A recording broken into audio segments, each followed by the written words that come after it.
for Options Insight. I'm Abigail Doolittle. Joining me today from the Streible in Chicago is Phil Streible, Chief Market Strategist for Blue Line Futures. Great to have you with us today, Phil. And, you know, we have some volatility for really what feels like the first time in February, perhaps renewed fears around this coronavirus and what it could do, that tragedy could do to the global economy. What are you watching on a day where we're seeing these kinds of whipsaws for stocks? Well, I mean, we're looking at all the different markets and the demand destruction that's taking place, especially not only in China, but also globally. So we're seeing the inventories are continuing to build up on the copper market. Right now, the smelters, they're all offline. And if you look at the Shanghai stocks on copper, those inventories are continuing to build up substantially here. So what we believe is that demand growth destruction is going to result with a large surplus of copper and lower prices ahead.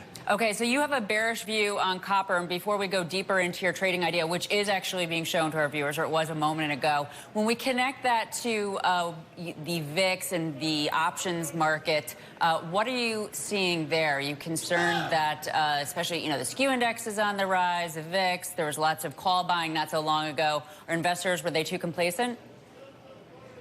Yeah, so, I mean, if you look, it wouldn't surprise me at all if U.S. equities went up and pushed up to a new high by the end of the trading session. I mean, that's how volatile these markets are. The VIX spike up, gold futures breaking out to the upside. You know, we're seeing a lot of flight to safety here, and a lot of these overvalued assets should continue to have pressure on them. And a wise investor would know, you know, to call timeout on the field, step aside at the moment from these high-risk assets and start looking at safety or get defensive with their portfolio with perhaps a put strategy. You know, so returning to copper and commodities in general, there's been this huge divergence ever since the beginning of the trade war in the beginning of 2018. Commodities down, I don't know how much at this point, down 10, 20%, something like that. Stocks, of course, all-time highs. So you have this divergence within risk assets. That's true, too, this year. Copper down about 8%, I believe. The S&P 500 up about 4%.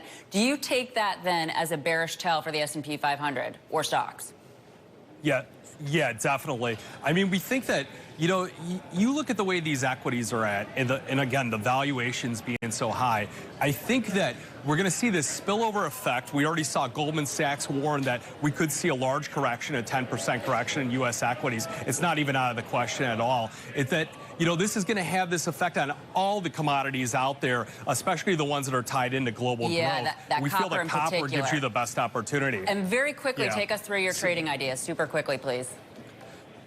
Yes, so with our Trade Alerts program, what we've done is we've come up with an analysis where we think copper futures are going to go down. We should break through the 250 level, travel down to about 230. So it's a 250, 230 bear put spread for June. It costs about 3 cents, which is $750. Your maximum profit is $5,000 less what you pay for it, so about $42.50. Phil Streible, great commentary on commodities, copper, and stocks, and the possibility that we could see some risk-off action ahead. Phil Streible, of Chief Market Strategist for Blue Line Futures. Thank you again. Joe, back to you.